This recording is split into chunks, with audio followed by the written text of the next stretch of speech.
Coming up next on the CHGO Cubs podcast live, how do we get the most value out of Nico Hoerner this season? Do you trade him? Do you move him? What do you do with him? We'll talk about that. Plus, this is it. Jewish Jonah from TikTok is hanging out, and we're getting all kiki. Are we getting kiki? Is that what you say? It's a kiki? It's a kiki? Next.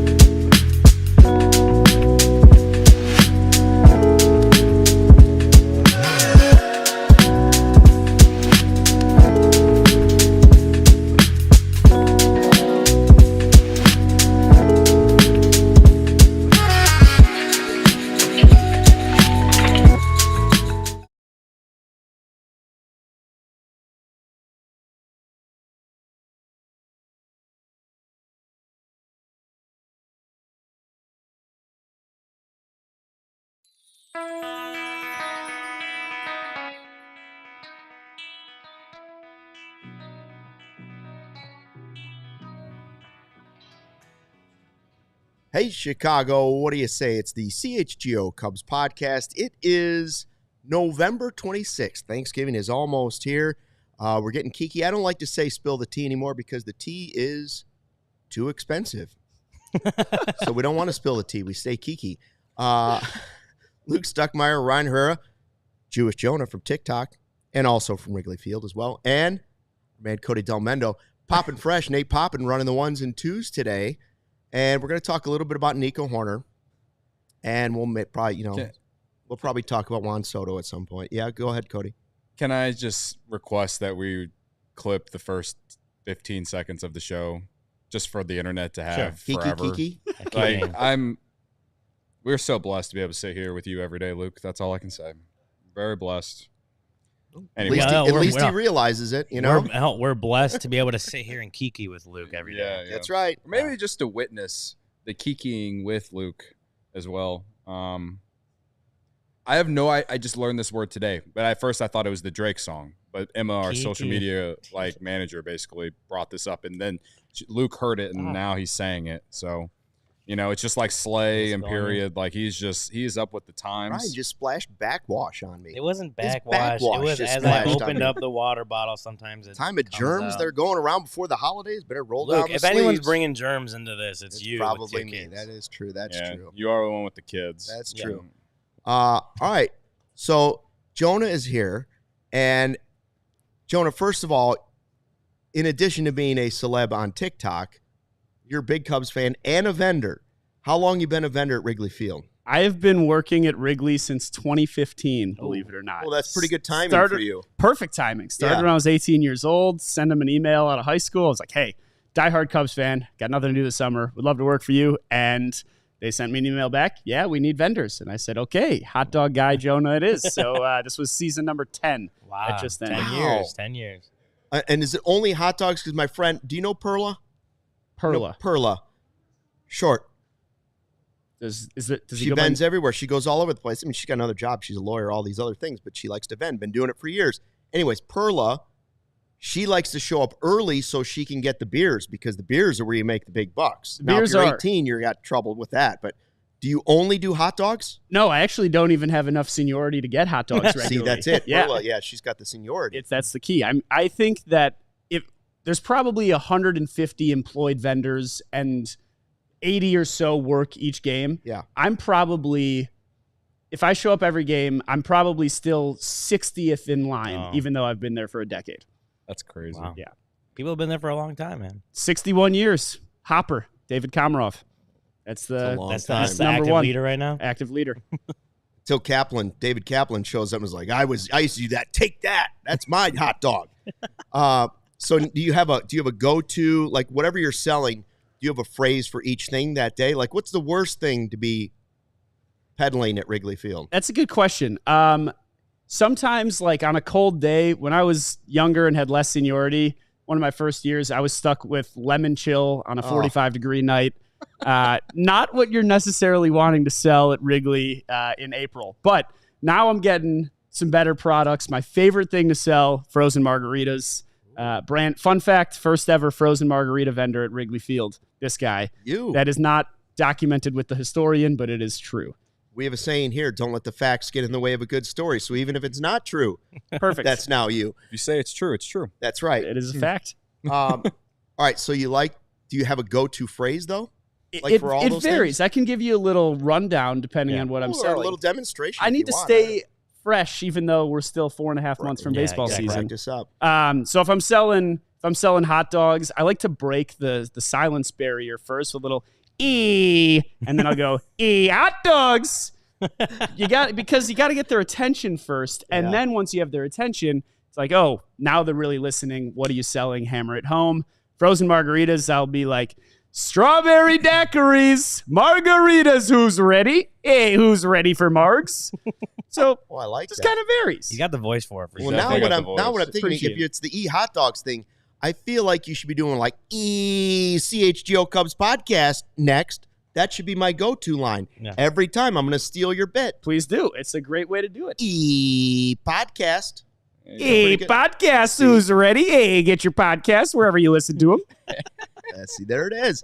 I like that. We'll put that on right at the beginning of at the end of the cold open. We'll attach that to the end. All right. So here's a question for you. Related. You say you started in 15. So in 16, like, did you do any playoff games, or were you just a fan in the playoff games, or what games did you do in the playoffs if you did? So I went to school in Champaign, University of Illinois, and INI, baby. Illini. Go Illini at Wrigley Field on Saturday. Nice. Chicago's team. Never let anyone tell you Northwestern is. I'll die on that hill. Okay, so sophomore year of college was when we made our big playoff run in 16, and it just so happened that all of our home games happened to be on the weekends. So I would go to class Monday through Thursday, drive up from Champaign, stay with my folks in Northbrook, and then right after the last game that weekend, I'd drive all the way back to Champaign and go to class Monday morning. So I worked 2 games in the NLDS. I worked game 6 of the NLCS, and I worked all 3 World Series games. I almost didn't work game 5 because I didn't think that I could stomach watching them potentially lose the World Series. And my friends were like, dude, you're an idiot. You're going to work the game. So I did work the game. It was incredible. And then game 7, I was watching back in Champaign. But unbelievable run and unbelievable fun, too. You probably could make more money like reselling PlayStations, right? Like buying bulk PlayStations and having some scam where you sell them online. What's the most you've ever left the ballpark with in your pocket? Like where you thought, all right, that was financially productive. Oh, that's a good question. So my favorite go-to phrase when someone asks about this is, you've heard don't kiss and tell. Yeah. I always say a vendor doesn't get or gets tipped and doesn't tell. Right. But nobody's watching or listening to this. No one knows. I would say I've never made 4 figures. That would be crazy. But mid 3 figures sometimes on, the season and the temperature and everything just needs to line up perfectly. If it's 90 degrees and I'm ripping water or snow cones, I could come home with a pretty sizable amount of money. It's a good gig. I don't do it for the money, but it's the best part-time job in the world, as everyone will say. There you go. So do you make, okay, so I get it, the weather, like if it's hot out, you're selling waters or even lemon chill, you're doing pretty well. Yeah. Were the postseason games more financially successful for you than a regular season game, or people too nervous to even buy something? It's not really nerves. It's more everyone's just standing the whole time. And they're so locked in on the game that there are fewer sales, but everyone's so happy that the tips are generally a lot better. Mm-hmm. So people would like buy a bottle of water, give me $20 and be like, yeah, just keep it. So I don't know if they were the most financial. I've definitely had better games financially. But there were points, you get a 4th inning when Brian and Rizzo are hitting back-to-back doubles or home runs and everyone's standing up and I'm standing right next to them because no one's buying anything. So I just get to watch the World Series. And I'm looking forward to hopefully another October run soon. Outside of playoff games, like you said, 10 years, you've seen a lot of really awesome games in the last 10 years, I imagine. Like what's outside of playoff games, what's like the best game or like the most memorable game that you've actually been able to, like you were working obviously, but like being able to watch it as well? Oh, that's such a good question. I I worked the Cole Hamels no-hitter Oh. when he was pitching Phillies. Philly, Yeah. Which was cool. I was there for John Lester's first career, it was either hit or home run. Was it at Wrigley? It was at Wrigley. Yeah. Okay, so it was the home run. Some of the more memorable events are concerts, actually. Lady Gaga at Wrigley. Okay. Unbelievable. I mean, Dead and Company every year. Yeah. Pearl Jam. They're some of the more memorable events for sure. Nice. Where's your favorite part of the ballpark to like hang out in? See, I think the most underrated part in the stadium is the upper deck, like infield box, upper deck, 314 to 324. I think personally is the best view. And I don't really take many games off to go as a fan. But when I do, I'll like to sit up there or I'll sit in the bleachers. Do you guys go regularly? Do you have season tickets? Or? Oh, yeah. You got to be part of our Friday 120 Club. Yeah. Cody heads the Friday 120 Club. Every Friday game at Wrigley Field, they meet at Murphy's. They do the thing. We got sick shirts, the dope merch, as the kids call it, the sick drip. That's all in our CHGO locker. And then they all hang out in the bleachers. It's over by Bleacher Jeff. Yeah. Oh, yeah, in that corner. If you were at Wrigley this year and you happen to look out at left field and you saw a handful of people wearing green shirts when everyone else is wearing blue, that was us. Got we were the ones wearing green shirts. With signs. Yeah, we started this past season. It's just kind of like a community building thing that we like to do. And we always pregame at Murphy's beforehand and then go to the game. We all sit in left field. So that's dope. Because of My Thai Guy, you mentioned Bleacher Jeff. It's more about My Thai Guy. My Thai Guy is saving us like 3 rows of seats for us every Friday home game. So, it's a good time. So you have to come out. It's quite a community out there. Yeah, it is. Yeah. That's what makes the bleachers so awesome because you just see so many regulars, and then like it's truly a lot different than just sitting in the grandstand. I was hoping you were going to say the most underrated part of the park is the right field bleachers because Cody is so anti-right the field. right field. Yeah, right field sucks. Right field sucks. I'm left field guy for sure. Let's go. Yeah, let's Fair go. enough. we are going to talk about how do you get that value out of Nico Hoerner. I know the live YouTube chat is already up and debating all that stuff and some stuff that's not debatable. But I do want to ask you about the whole TikTok thing because it's a world I know nothing about. Mm-hmm. You know, like I still don't understand it. It's short videos. It's the same thing as Reels. Yeah. Reels and TikTok, basically the same thing. Yep. Shorts. Do you do Reels too? I also do Reels. I do YouTube Shorts, but I just edit my videos on TikTok. We'll download them, and then I'll republish them on Reels and YouTube. So you're not seeing different content. It's just you get 3 times the reach potentially with 1 times the work. How did you start doing that? Like where'd the idea for that come from? I made a video in 2022 that it's the only concert I've ever worked at United Center, but I do concert merch at Wrigley, at Soldier Field, and occasionally United Center. Harry Styles was there. And I was like, I think it would be interesting to just film a little behind the scenes. So I did a day in the life of a Harry Styles merch vendor. Got like 5,000 views on TikTok. It also happened to be the very end of the vending season in October. So I had to wait 6 months until Cubs season started in 2023. But I came into the season last year thinking, I think people would enjoy, a behind the scenes look at what a vendor does. Everyone knows the vendors. There are some absolute characters that have been there. I mean, no one's been at Wrigley Field longer than the vendors. Mm-hmm. I think that. Well, wait a minute. There's some blue hairs that seat you in your section that will. I don't know. There's some old people working They're at old. Wrigley Field, and that's coming from someone halfway there. Already. They've been on Earth longer, but have they been on employed? Probably and part not. of the organization. That's fair. But I just wanted to highlight their stories and share with everyone. So came into the 2023 season with an idea that I would make videos, and I started I think 10 days before opening day, and even by opening day, 3 people recognized me and were like, "Hey, are you the TikTok guy?" And I was like, "Okay, maybe I'm really onto something here." But it has been incredibly fun. I've been making content for like a year and a half, and it's really just a way to highlight, the guys and girls that I work with at Wrigley and share my passion for vending. It's legitimately my favorite thing in the world. So it's been really, really fun. Nice. All right, we're going to talk more with Jewish Jonah in a second, and we're also going to talk about that Nico Hoerner stuff. We're talking Cubs today, don't worry. We are going to talk Cubs, chat. but first, Cody's going to tell us about some of our great sponsors. Oh, yeah, CHSN. We're sponsored by them, the new home of the Blackhawks, Bulls, and White Sox games.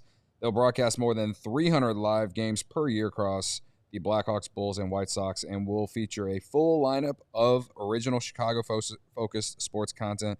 They're also Chicago-based, Chicago-built, and Chicago to the core. They're bringing it to every corner of Chicago across our 77 neighborhoods and beyond. At CHSN, Chicago comes first. Visit chsn.com for more info on how to watch the Bulls, Blackhawks, and I guess the White Sox if you want to as well, all season long.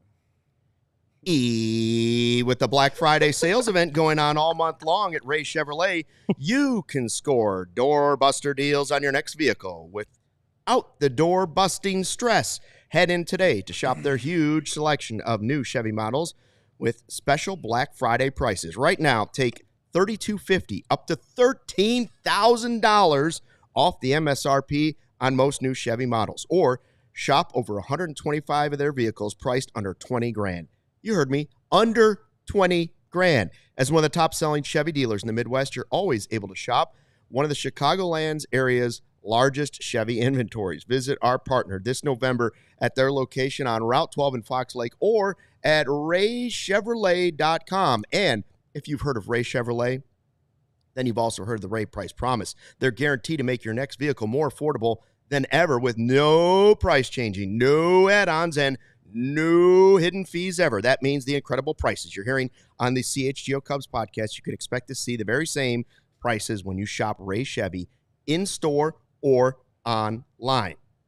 Shop the Black Friday sales event all month long by visiting Ray Chevrolet in Fox Lake or raychevrolet.com. They've been serving the community since 1963. Together, let's drive. Gary in the chat said something about Jonah's name, and I think the only reason that Luke has been calling him Jewish Jonah is that's his handle on TikTok. At Jewish Jonah on all social channels. So that's the only wherever you get your reason. socials, at Jewish Jonah. there you go. I also am Jewish. People will ask that. They're like, "Are you Right. Jewish?" I'm like, I don't know a lot of non-Jewish people that are calling themselves Jewish. Right. Yes, I am Jewish. And at Jewish Jonah, wherever you watch your short form video. You came over, you were like, hi, Jewish Jonah, nice meeting you. I was like, Lutheran Luke, nice to meet you. There you go. Right? Exactly. There we are. Yeah. So just to give people some context. That's it. That's his Twitter handle. Your actual last name, how do I say it? Fielko. Fielko. Yeah. Like I'm Okay. paying you a fee, then the letter L, and then co. like Fielko. company. Fielko. Perfect. Fee, Not Stellar. not Feldco. Not No. no, No. not 866 'Cause they're not a sponsor here Feldco. yet. No. Fee, elk, like Elk Grove, Fielko. and then O at the end. Yeah. Perfect. There you go. All right, so we're King of talking Elk Cubs Grove right baseball. We do it here all the time. Now we got another Cubs fan / Cubs vendor / TikTok star hanging out with us today. Barb wants to know if you're my son. No, you're not my son. Not yet. Not yet. But I feel like we could be best friends all of a sudden. Did we just Cody become is best Luke's friends? eldest son. So I asked the question, yesterday we were talking about a lot about the Cody Bellinger stuff, right? Like, where are they going with this? And if they are indeed shopping him, which it sounds like they are, and they weren't probably thrilled that he opted back in or kept his contract, whatever you want to call it, because of the money, you still have to get value if you're going to trade him. You don't want to just save money. Maybe do if you're Tom Ricketts. I don't know. But the Nico Hoerner thing is the one that really, I think everybody thought, watching at the end of last season, the Cubs are going to have to make a trade, and they're going to have to trade a major league player along with prospects to get better somehow, to get this big piece back. And although most fans love Nico Hoerner, there's the fact that he doesn't hit for a lot of power, and he's still not a perfect baseball player. The Cubs don't have any of those, right? You don't have a Ken Griffey Jr. on the team in his prime. You don't have Chris Bryant MVP on this team. So it's like, okay, we're going to trade Nico because we think Matt Shaw can come do the same thing and maybe give us more power for less money. Great. I'm asking, if you're the Cubs and you're approaching and you're Jed Hoyer this offseason, how now do you approach Nico Hoerner in terms of getting the most value out of him over the next year? For instance, is that trading him? Is that keeping him? Is that keeping him for a while? Like, what's the best path forward for how you want to handle Nico Hoerner? How do you get the most value out of him? I'll let him go first. Go ahead, Jonah. What do you think? if you were Jed Hoyer, how would you handle Nico Hoerner, whether it's this season or this off season? How are you going to get the most out of what? If you're trading him, is what you're asking. Not even if you're trading. Anything? You might say the most value is to just hang on to him. I'm a big Nico believer. I think that he is an important guy to have in a lineup and also defensively on the infield. We just need someone behind him who can knock him in more regularly. Because he gets on base so much, he doesn't strike out. Nico's probably on the team a top 3 guy that I want up to bat when we have a runner on third and less than 1 out. And for me, it's like all about just manufacturing that extra run. So if we can put someone behind him, hopefully sign a big free agent, I would like to keep him and sign a big bat that can drive in 100 runs with 40 or 50 of them being Nico. That's a good point. And now, but the follow-up question would be, well, what about Matt Shaw? It's a great question that I think is above my pay grade as a hot dog vendor. I'm here to sling beers. He's not up in Gallagher Way. He's down in Wrigley selling beers and hot dogs. Yeah. I asked for you to answer first just because I wanted a different perspective, because the Nico Hoerner conversation is so far on one side of the spectrum and so far on the other side of the spectrum. There are a lot of fans who are like, yeah, we need to trade him. We know what he is. He's not going to get any better than what he is. And then there's fans like you who are a real believer. I find myself in the middle because I agree with everything you said about Nico. Like, his defense is at top 3 in baseball at that position, in my opinion. He doesn't strike out. He strikes out like 10% of his play appearances, which is top 10 in baseball for sure. He just 2 years ago, he was top 10 in hits. He doesn't walk a lot. Would like him to walk more if he's not going to have more power, but he still hits 280. This year, for most of the season, you can definitely say that it felt like a down year for him. He had a great September, whether you want to count it or not, since the team was basically out of it in September, whatever. I think offensively, there's things you can make the argument that, you could upgrade because he's not giving you that at that position. At the same time, though, at second base, there's not a lot of second basemen in baseball that are giving you a ton of slug. There's maybe 3 guys out there, 3 or 4 guys. Maybe we can get Dan Ugla to come out of retirement. Dan Ugla. No. But it comes down to, how are you going to make the team better? Because running back the same roster next year running back the same lineup next year isn't going to make the team better. And you're saying go sign a guy to drive him in or whatever. And listen, we sat here for months and said Juan Soto. I've been saying it for 2 years. And the Cubs aren't even rumored to be in. And they're not even making a phone call. So it's a very interesting and very tough situation to be in for a fan right now, because, at least from my perspective, because you're going to make a trade. You're going to, me and Luke been trying to manifest Vladimir Guerrero Jr. since October of last year. Who's a name out there that no one's talking about that has that potential? I'm high on Josh Naylor if the Guardians are going to throw him back out there on the trade market again like they did last year. There's plenty of names. A lot of them are via trade, though. And, they have the money to spend, in my opinion, but you want to trade Bellinger because you basically don't want to pay him. Like, there's a lot of just baggage. I think that's the best way to explain it, is there's a lot of baggage that goes with this offseason with the Cubs.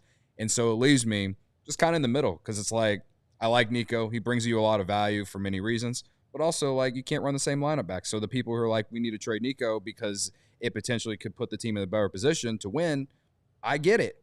So, and the thing that really threw a wrench into the whole plan, one way or the other, was the surgery. Yeah. Right? Like, I think most people said, oh, this is an obvious player that would have value to any team in Major League Baseball. We'll look at it and say, this guy would help our team. And it's a nice contract, and that might give us value in a trade, but now he's injured. And I would agree with Evil Wax that in the live YouTube chat, I think holding on to Nico right now is the way to get the most value. Now, that doesn't mean you couldn't trade him at the trade deadline if Matt Shaw pushes his way into playing time and Nico has shown that he's healthy and is playing well, and both are playing well. Now you might have a surplus at second base. I can't say you have a surplus at second base right now. I don't know if Nico is even healthy. I don't know why a team would give you 100% value on the guy when they don't know that yet either.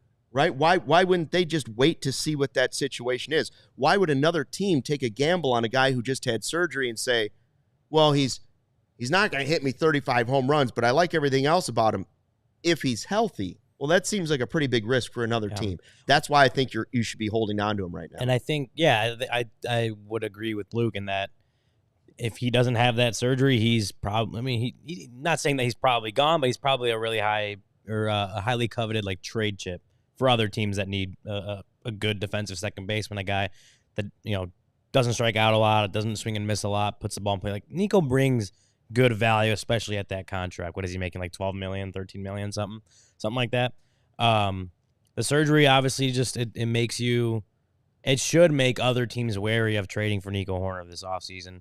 Like rightfully so. Like when a guy has right flexor tendon surgery with no timetable as of now for when he's going to play again, that's a risk that another team would be taking on if they're going to give, as Luke said, 100% value. So the Cubs, on the other hand, it's like if you're trying to trade Nico Hoerner right now, you're not getting what you could be getting for a healthy Nico Hoerner. And he may start the season on the IL. I mean, even if it's like a month or so, right? Like that's probably a time where someone like maybe Matt Shaw could be on the opening day roster playing second base or whatever, or if they go a different direction, however they decide to do that. Like Nico Hoerner, I would expect that if they're not trading him and not going the route that they're trading him for undervalue, which I don't think they should, that he's on the team, he'll eventually play again. And it doesn't rule out the possibility of like in June or July, Matt Shaw has been able to get a lot of playing time, or, even if it's like, if it's not everyday playing time, it's like a couple times a week, whatever. And you feel like he's ready to take over second base, then maybe you can trade him to someone that sees that he's healthy, sees that he's productive, and wants Nico Hoerner as their second baseman, or even their shortstop, right? Like we saw he could play shortstop.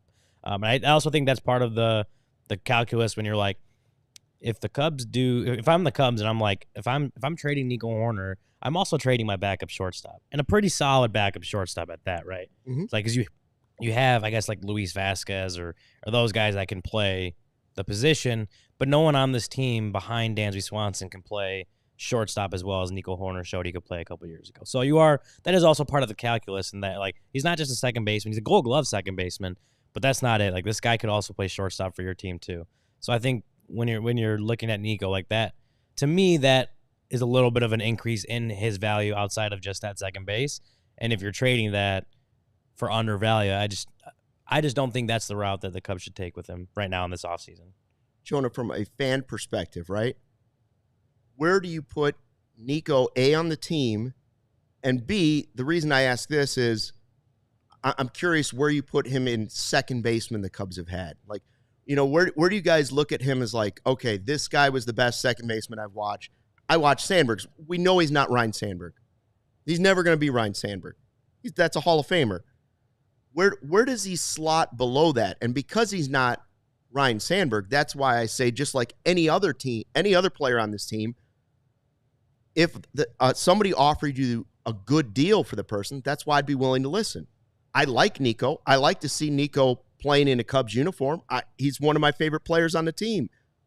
But if the offer were a good value now or later, I would have to listen, because he's not even at the top of the list after guys. For you, where would you stack Nico Hoerner as let's just call him a second baseman now? Yeah, that's a good question. Well, definitely above Mike Fontenot. Okay, all right. We love him. I mean, of the second baseman of the past 10, 15 years, who else are we talking about here? Zobrist played there for a bit. Did Addison Russell play second base at all? Or was maybe I think him and Javi moved at some point. Him and Javi, yeah. They switched at some point. And not really like full-time. I'm going to Mark DeRosa. Yeah. But he was also Mark more Grzelcyk. like a utility guy. Yeah. Grunzel, that's a name that I have not heard in a But while. so might Nico. We've seen him at short and second exactly. now. Oh, Morandini. Okay. Cubs legend. Yeah. I also, sorry. Hold on. Hold that thought. Let it brew in your mind for a second, because we're going to take a quick break to talk about our sponsors. And then Jonah's going to tell us where, in fact, he believes Nico Hoerner ranks among second basemen, obviously after Ryne Sandberg. Now, something that I can tell you has exceptional value is coming up from one of our great partners right here at CHGO. Did you know that ComEd can help businesses save money by becoming more energy efficient? Like Jonah, probably, I also did not know that they did that. It's shocking, frankly. The energy efficiency program can help find up to 35% in energy savings. Did you say 35%? That's what I said, 35. So what does a business have to do to get that? It's so simple. All they have to do is sign up for a free FREE facility assessment at ComEd.com/biz. You said it's simple. Sounds super easy. Why aren't more businesses doing it? I don't know. Maybe they're just forgetting the website, Ryan. That's all I can think of. They're forgetting the website. Yeah, I guess, right? Like ComEd.com/biz, ComEd.com/biz, ComEd.com. I think that covers it, Ryan. Right, Thanks. right. Terms and conditions apply. Offers are subject to change. Actual savings will vary by customer energy usage and rate. The ComEd Energy Efficiency Program is funded in compliance with state law. Hey, guys, some beers can say they're brewed for baseball, but only Blue Moon is brewed by baseball. Beer and baseball just go together, and no beer goes better than the one that was literally born in a ballpark. Blue Moon was created at Coors Field in Denver, Colorado, and Blue Moon isn't just another beer. It's a whole different experience. Is there a better way to watch the Bears coming up on Thanksgiving than just sitting there waiting for the food with a Blue Moon in your hand?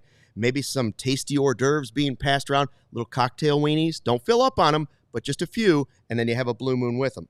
Why strike out with the same old beer when you can get something that's one of a kind? A beer this good only comes around once in a Blue Moon, but you can enjoy it all year round.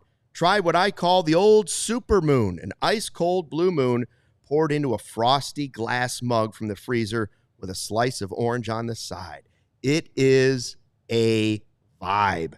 Bring the ballpark to you with Blue Moon Belgian-style wheat ale. It's one of a kind every time. Get Blue Moon delivered by visiting get.bluemoonbeer.com/CHGO to see your delivery options. Get.bluemoonbeer.com/CHGO. Blue Moon, made brighter. Celebrate responsibly. Blue Moon Brewing Company, Golden, Colorado. All right. Before our break, I asked Jewish Jonah, that's his handle. That's his TikTok handle. At Jewish Jonah. At Jewish Jonah. Excuse me. All socials. Also known as Jonah Fielko. Stellar work. Thank you. Stellar. Where does Nico Hoerner rank among second basemen you've watched in a Cubs uniform? I think I'm going to put him second behind Zobrist. Oh, okay. Second behind Zobrist. Yeah. I mean, I haven't been alive for that long. Right. I haven't, of my memory of Cubs baseball, I mean, we're talking probably 14, 15, 16 years. I probably started to remember like actually being at the Federal Landmark when I was around 12. Okay. I've had a number of those frozen margaritas as a fan, so that might be clouding it as well. But it's hard for me to separate the emotion with the statistics sometimes. I'm not sure for me that I'm going through that with Nico Hoerner. I really think he provides a lot of value. And unless I'm forgetting some other big name second baseman that we've had, I think he plays an impactful role on the Cubs. And I personally, I would put him top 3 and not number 3. Interesting. Gary Ross in the live YouTube chat says, is he even better than Eric Young back in the day? That's a little bit before your time, but I can't put him ahead of Mark DeRosa. Now, Mark DeRosa did play everywhere, but I feel like you could put Nico at short. You could put Nico at second. I'm not too sure you couldn't put Nico in right field if you needed to.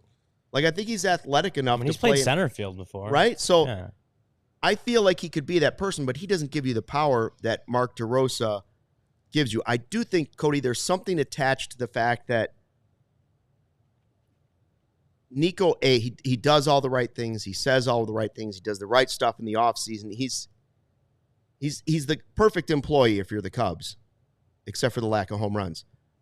I do think there's something to a first-round pick being attached to it that it's right around the time when Nico was drafted, it's right around the time where Cubs fans started to think everybody is going to turn into Chris Bryant. Our next draft pick is our next whoever we pick in the first round is guaranteed to be in the MVP race before it's over. They're all, because it was a time where Schwarber was on the team. You had, you picked up Javi through the international, but like KB, you started seeing all these players start to come up and you were like, okay, they're pretty good at this drafting thing. So when Nico was drafted out of Stanford, you were like, we kept thinking more and more was coming, but I'd say he's the player that we see right now. Is that fair? Yeah, I don't know how much better he can get. And the thing is that he's still a 4-WAR player, which is really good. Mhm. Really good. For his position is really good. I mean, to answer the question, I mean, I think defensively he's better than any second baseman that I've ever watched. Maybe Darwin Barney rivals him. Oh, I forgot Darwin Forget about Barney. Darwin But Barney. he's certainly a better hitter than Darwin Barney ever was. Darwin Barney won 1 Gold Glove, I think. Yeah. Right? He did win And a then he Gold had Glove. he had a 2012? streak of like no errors or Yeah, whatever, right? I do remember that. And I believe ending. at some point after his playing career, he was somehow involved in being a part owner of a minor league baseball team very briefly. I could be Yeah. mixing that with someone. But he was trying to invest in a baseball team. Yeah. But anyway, I mean, I was right. 2012 Gold Glove. other 2012. second baseman he rivals with Pulled the that one Cubs over time. I mean, Mark Resnick was awesome in 03. It was 1 year, that's a but good one. it was 1 year. Todd Walker. Todd Walker. That was the you next one I know, was going to say. but He's like, not as good as Todd Walker either. as Nico, I far don't as think he is. as far as like a hitter, I would say Hitter, Yeah, better yeah. defensive player. I think as an overall player, I don't disagree with you, Jonah. Like as far as an overall like value wise and like the type of hitter that he can be, the defense, a lot of teams would love to have him. And certainly if he was healthy this offseason, or at least looked at he was as healthy and there's no question about the injury, he probably could bring you back a lot of value if you really did trade him. So, you know. The other question is, what's the alternative? Like, Right. I am a believer in Matt Shaw. I think he's going to be great. But Nico's just such a steady, reliable piece at second base. And I think we have, in terms of just like not even war, just the idea of a player above replacement of someone else. I think there's other places on the field that we need, that there are larger absolute value increases than we can get at second base. Like I'm a Nico guy. I want to see him in a Cubs uniform on April 1st. Ideally, if He may not be, but like He might not just be. because of the injury. but ideally, yeah. ideally for me, if you wanted to play Matt Shaw, if you wanted to legitimately just full send Matt Shaw opening day, playing every day, give him that full opportunity. To me, it would be Shaw playing third base. But you have Paredes, and That's what I was you've gonna had ask him for you. Yep. 2 months. And would I say that trade was a huge deal that we'll talk about in 5 years? Depends if Morel figures it out. Like if Morel turns his career around with Tampa Bay, sure. And if Biggie turns out to be, a future closer, whatever. I don't know. I don't care. I care more about Morel in that trade than anything else. But like Shaw being able to play some third base, I think would benefit because we talked about it a ton. Like they got nothing from third base last year. But I'm also like 2 bad months from Paredes, and honestly, it was more about just 2 bad months of Paredes at home more so than on the road. He was awesome on the road. You can't have that. He has to be more consistent. You need some mix of what he did in Tampa Bay in 2023 and beginning of last season from Paredes to get more value there because they didn't get a lot of value there at all last year. So that's why I'm like, if they actually did move Paredes, which is something that I'm open to, but I just don't think they actually would because, again, they've had him for 2 months in the haul you sent for him. To me, it just doesn't line up. Like, if it happens, I'd be very surprised and very, like, I'd probably turn my optimism around a little bit in the positive direction or my feelings about the team in the positive direction. But I just don't see them trading Paredes. And so it comes down to, like, could they platoon at third base a little bit? I don't know. But it's a very tricky situation. Like everything I'm saying, I'm probably contradicting myself in many ways. But like I could say that it could bring up any position on this team right now, and you find yourself, contradicting yourself. So it's very tough. But to me, like for Shaw to get the opportunity immediately, I think it would be at third, and that's if Hoerner is here. And if they trade Hoerner, then I think that they would do that for Shaw at second. But I'm with you. Like in many ways, Hoerner has a lot of value. And he would be, I think Niren said in the chat earlier, it's unfortunate the Cubs didn't build the team around Dansby and Nico better. We're sitting here talking about power. We're talking about, Luke, every day you're complaining about Hoerner's power not being there. He plays second base. It's not his fault at this point. Right? Yeah, it's not his fault. And I know you're not blaming Hoerner on that. I'm just always hoping that it's going to go. Well, I look at Nico Hoerner and I think to myself, well, if Altuve can hit more home, why it's bat speed and different things, obviously, but I look at it and say, Nico's a big dude. Like, he's built. Like, I don't know why he couldn't hit more home runs, right? Like, it's one of the things I've never really understood about baseball. Not just Nico specifically. Not Nico specifically. Like, you look at somebody like, why doesn't that guy have more power? He's a pretty big guy. And that just doesn't translate. I'm going to follow up on the Paredes thing. I just want to point out that Barb doesn't miss anything on this show. The godmother of this podcast noticed right away. She says, does Cody have his laptop? I don't. I left my iPad at home today. Yeah. On accident. Now, how did she notice that? Did you know? I think it was. They said earlier in the chat. I think Sunday was Barb's birthday. 85th birthday. Happy birthday, Happy birthday, Barb. Happy Barb. birthday to the godmother. Godmother of CHGO. Nothing from Cody. For Barb's birthday, the Cubs birthday? are probably going to trade away one of her favorite Not even players. a happy birthday. Here's the Paredes thing. I was going to ask you, because Jonah mentioned it, like, are there other spots in the team that you could find that value? Because Nico's not a bad player. Same thing with Dansby. People that complain about Dansby, they're fine in the middle of the infield. You have to have power at first. You have to have power at third. You have to have power in right. You have to have power in left. Other places. The one problem, if that is a problem, is Ian Happ has a no trade if you're looking to get some superpower player in left. Saya's got one in right if you're trying to increase that massive power in right. So now you're down to DH. Center field seems to be PCA. The one that's obvious that comes up, there's only two other spots where you can really say, all right, they might improve power then. Well, I guess three if you count DH. Third base, because we don't know what Paredes is going to give. Maybe you could get more power out of a first baseman than what Bush gave, but you like what you saw as a rookie. So if it's Paredes that you're talking about, because there's uncertainty at third, I would say I agree with you that Nico gives you more stability going into the season than Paredes gives you at third base, right? Nico's stability at second is stronger, even with the injury, than Paredes at third. Who has the higher upside for 2025? I think offensively, it would depend on how Paredes does. can hit power wise. But you know, if you were to trade Nico now, you don't get the advantage of finding out what happens there. Yeah, like I said, I don't think they should trade Nico this offseason because they're not going to get proper value for him. Also, Gary was pointing out that they still have Luis Vasquez, who I named, and Mastrobuoni also plays shortstop. What I was saying was, Nico's your backup shortstop. He's the only guy that's proven he can play a good shortstop at the major league level. Every day. Yeah. No one else in the org has done that yet. Yes, they have other shortstops, but Nico's your backup shortstop for a reason. I don't think they should trade Nico this offseason because they're not going to get proper value for him. But Paredes in the same way. It's like, I mean, you traded like Christopher Morel. I know he had his struggles, but like the talent's there. The raw potential is there. And if he can reach it, that's a pretty good major league player. Like, Biggie was he kind of shot up out of nowhere this season, but like Biggie Smalls, he could be he could be a pretty good reliever for the Rays. You know, they'll probably figure out how to work with him and make him into a closer because that's what the Rays do.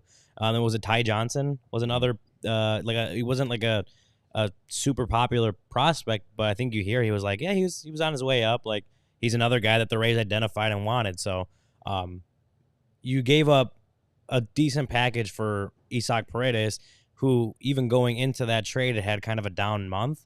And then he had a couple rough months with the Cubs. I think his road numbers were a lot better than his home numbers, but when you're playing at Wrigley Field and that's your home ballpark, then you kind of have to figure that out. So he's coming off like a rough second half, if not a little bit longer.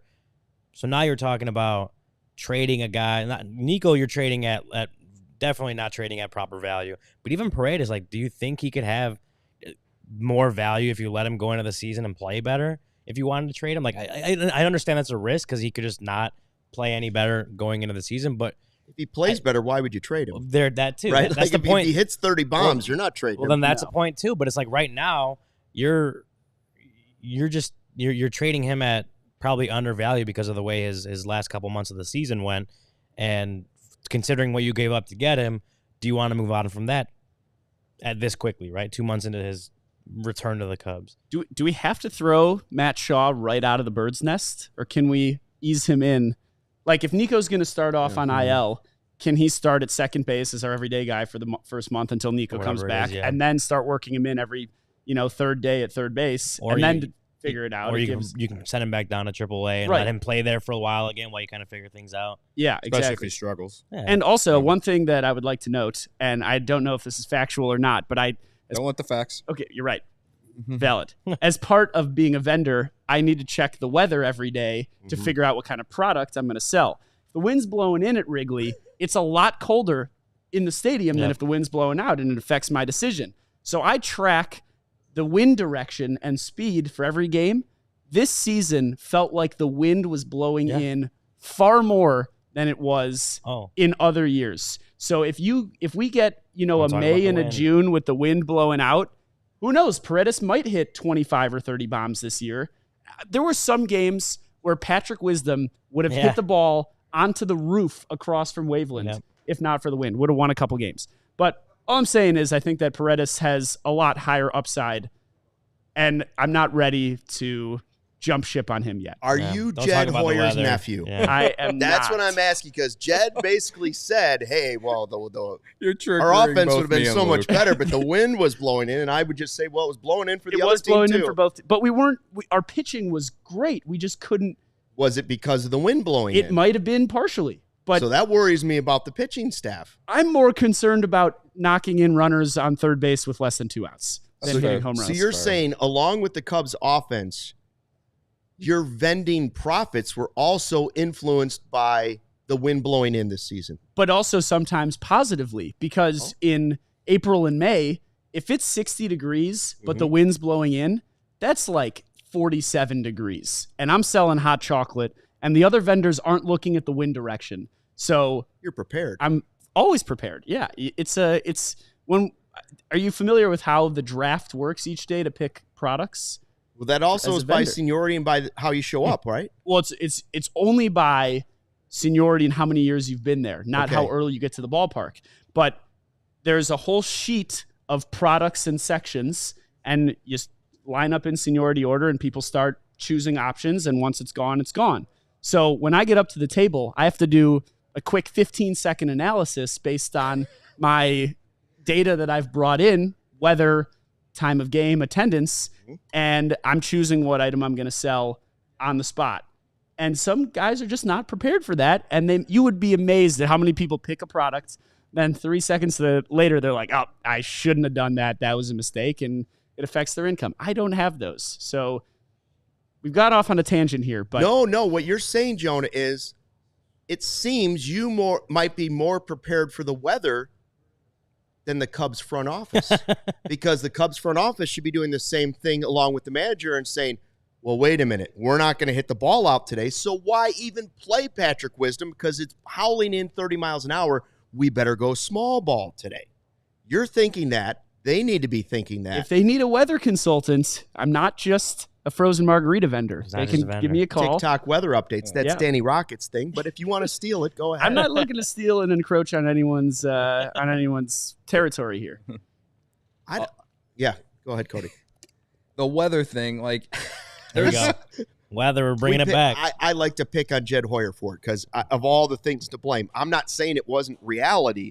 I'm just saying it wouldn't have been the first thing I mentioned in my press conference at the end of the season. Like, well, the weather we had this year, 83 wins. What can I do? I just think the weather thing is when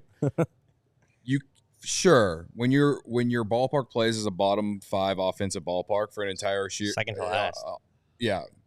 Over an entire 162 game season, so 80 games, right? I think you can use some of that to, I guess, justify the lack of offense this year, because the offense wasn't nearly as good as in 23. But at the same time, they just, even if the wind was blowing out, this team doesn't have a ton of power. They didn't have a ton of power in 23.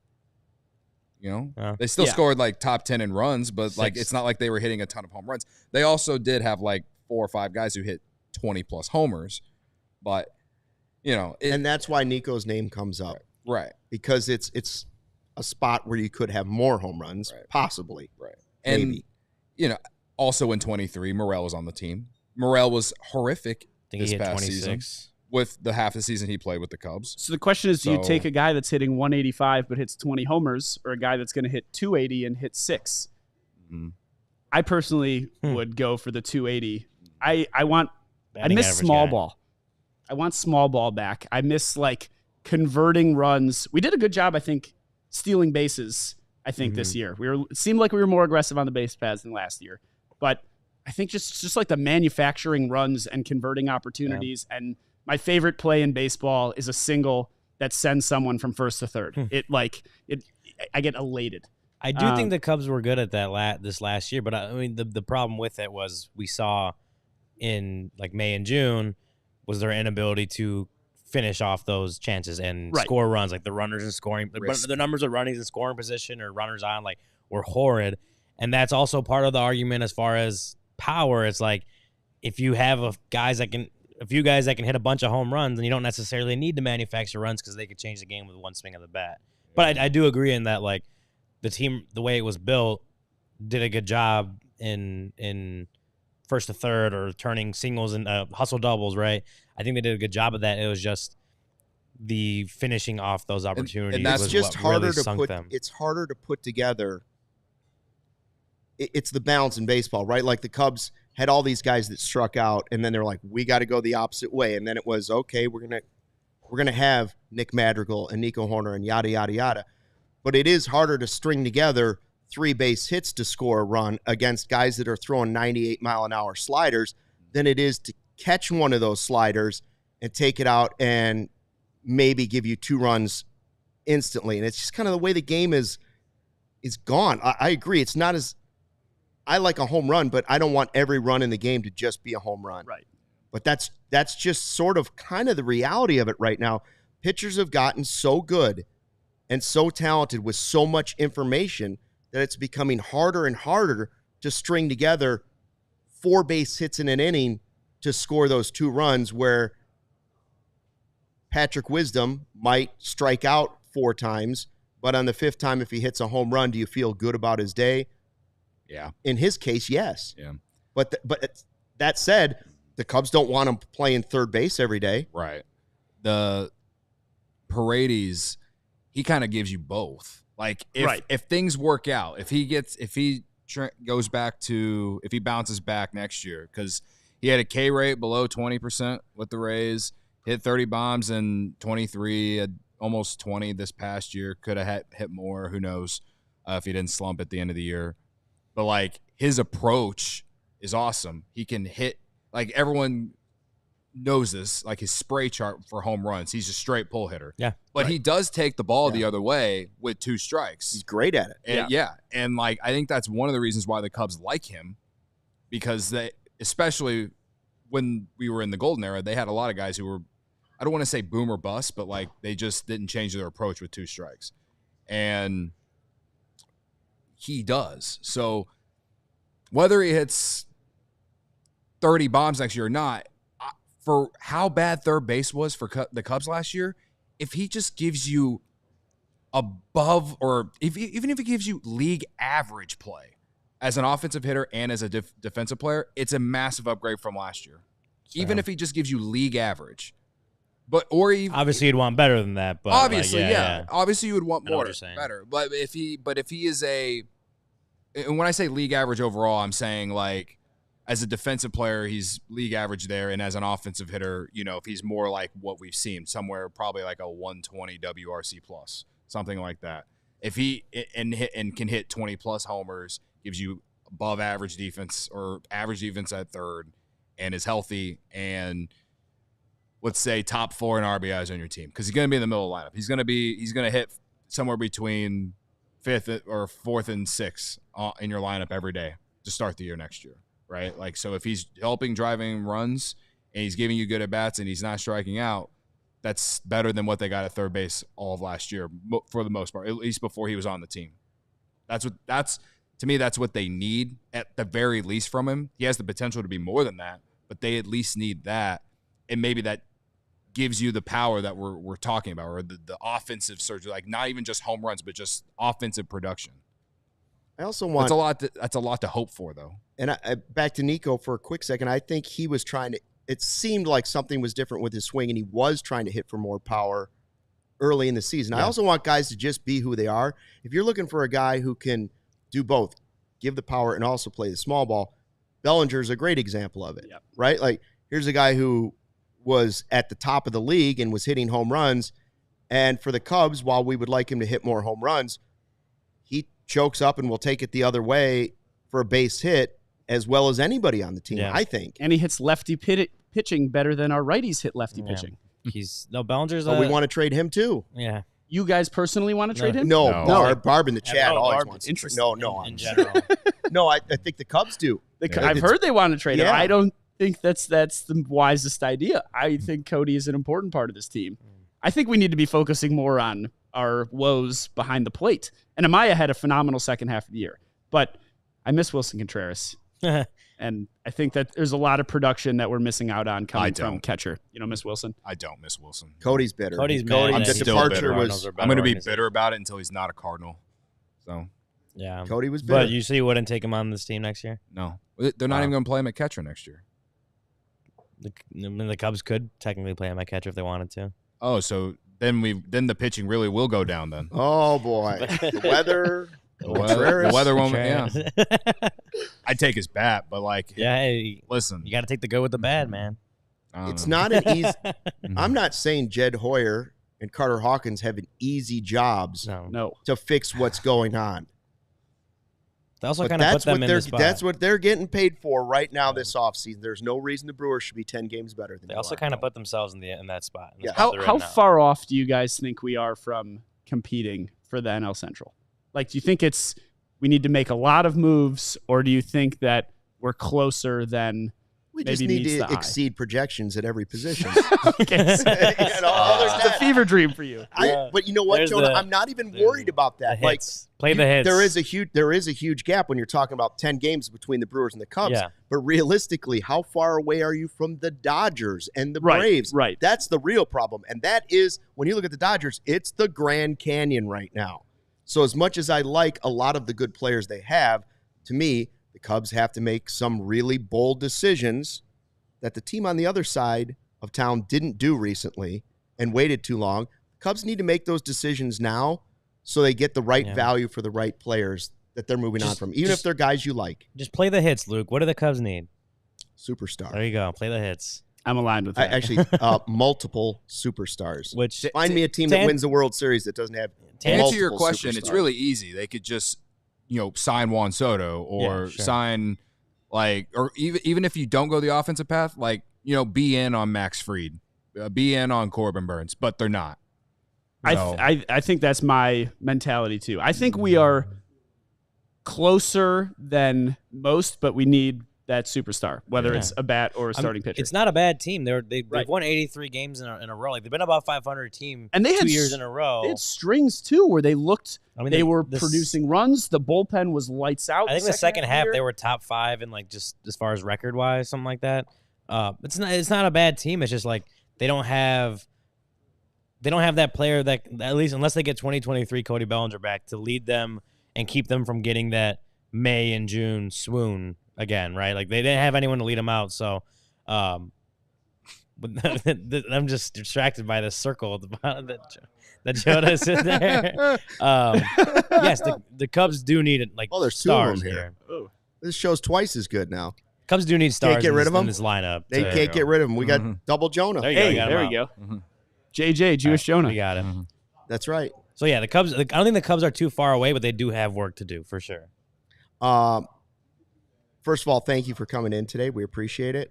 Thanks for if you having ever me. want to do talks together, let us know, especially Friday 120 Club. Take If you want to time. come in, let's say there's a day you're vending and you're like, oh, this weather's horrible. I don't want to sell, lemon chill. I'll just go hang out in the studio and we want to do a post-game show. We're here. We're here for you. If you want to come in, even if you want to come in for a road game or something, do yeah, whatever. Or road that'd be great. Or road games. I'm around. We just sit over there on the couch and watch the games. I do that also when they're on the road in Wrigleyville on my couch. So I'm absolutely in for that. And the one thing I will say is, this is my promise. if we do go pay a superstar, I will work my butt off to sell more beers and hot dogs than have ever been seen before. That's right. To help offset some of that cost. See, Soto should already be here. That's what I'm saying. Because of @JewishJonah on TikTok. Thanks again. We should give him the Die Hard card, probably. All our studio guests should probably get the Die Hard card, but you're getting nothing. I apologize. Hey, all good. It's just I got an hour of chatting Cubs baseball with you guys. Just That's a big thank you for coming in. Here's what it is. The Die Hard program that we have is the Die Hard card. You get all these different things that are, you get 20% off our merch. You get discounts to the takeovers. You get the Die Hard card. You get what else? Access to Ryan's stuff, right? Mm-hmm. Discounts on merch, events. Holiday season. It's the gift that keeps on. You show up to Thanksgiving with a few Die Hard cards to hand out and some memberships. Yes, sir. Better than showing up with a fruitcake. I'll tell you that much. You show up. Social media giveaway. Yeah. Now that you know what Kiki is, you're you're on your way to learning TikTok. Unfortunately, Jonah, I've already forgotten what it means. The Kiki King. Show up to the bar tomorrow night with your Die Hard card. Won't pay any drinks for Blackout Wednesday. There you go. Die Hard card gets you whatever you want. Responsibly, of course. Responsibly. Mix in a handful of waters. Get those blue moons. Yeah, all right, we got to roll. I don't know. I think we might be over an hour already.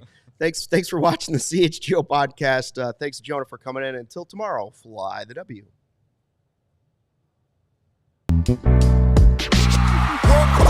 We all silly like the mayor.